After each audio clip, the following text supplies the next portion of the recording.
So hello viewers, আজকে তোমাদের এই ভিডিওতে দেখাবো কিভাবে তোমরা নিজের হাতে থাকা অ্যান্ড্রয়েড ফোনটি দিয়ে ডিবিটি লিঙ্ক করে নিতে পারবেন। সো চলো ভিডিওটি শুরু করা যাক। তো সবার প্রথমে ক্রোম ব্রাউজারটি ওপেন করে নিতে হবে। ওপেন করে নেওয়ার পর এখানে সার্চ করে নিতে হবে NPCI। তারপর এখানে সার্চ অপশানে ক্লিক করে দিতে হবে। এখানে দেখতে পাচ্ছ NPCI এর অফিসিয়াল ওয়েবসাইট এখানে শো করছে। এই ওয়েবসাইটটি ওপেন করে নিতে হবে। ওপেন করে নেওয়ার পর উপরে একটি 3 লাইন দেখতে পাচ্ছি, 3 লাইনের উপরে ক্লিক করে দিতে হবে। 3 লাইনের উপরে ক্লিক করে দেওয়ার পরে কাস্টমার অপশনটি সিলেক্ট করে নিতে হবে।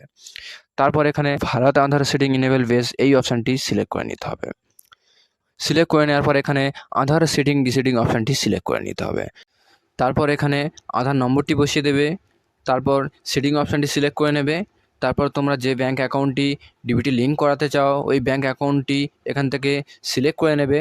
সিলেক্ট করে নেওয়ার পর সেটিং টাইপে এখানে ফ্রেশ সেটিং অপশানটি সিলেক্ট করে নেবে। তারপর তোমাদের যে ব্যাঙ্ক অ্যাকাউন্টের নম্বরটি রয়েছে ওই অ্যাকাউন্ট নম্বরটি এখানে বসিয়ে দেবে। ওই অ্যাকাউন্ট নম্বরটি রিকনফার্ম করার জন্য দ্বিতীয়বার এখানে বসিয়ে দেবে।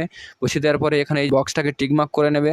নেওয়ার পর নিচে দেখতে হচ্ছে একটি ক্যাপচার কোড দেওয়া রয়েছে, এই ক্যাপচার কোডটি এখানে বসিয়ে দেবে। সাবমিট অপশানে ক্লিক করে দেবে।